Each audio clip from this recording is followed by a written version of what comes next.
আসসালামু আলাইকুম। বর্তমান যারা সৌদি আরবে পেট্রোল পাম্পে কাজের জন্য আসতে চাইতেছেন, তাদেরকে আমি সবাইকে বিনীতভাবে অনুরোধ করব যে আপনারা কেউ পেট্রোল পাম্পের বিষয়ে সৌদি আরব আসবেন না।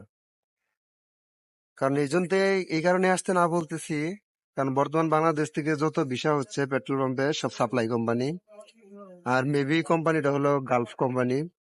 আর সৌদি আরবের ভিতরে গালফ কোম্পানি হলো 72 নম্বর একটা কোম্পানি, হ্যাঁ।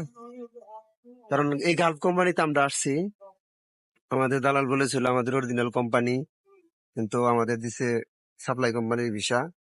আর 2 মাস হলো আমরা আসছি, না আছে আমাদের কোনো স্যালারি, না এখন পর্যন্ত আমাদের কোম্পানি কোনো খোঁজ খবর নিছে।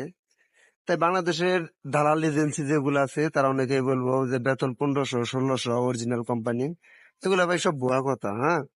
আপনার বেতন হবে 1000 টাকা, 12 ঘন্টার ডিউটি। আর ওরা বলবে কি আপনার 8 ঘন্টার ডিউটি, 4 ঘন্টা ওভার টাইম। তাই যারা এই সৌদি আরবে পেট্রোল পাম্পের বিষয়ে আসতে দিতেছেন জেনে শুনে আসবেন। আসসালামু আলাইকুম।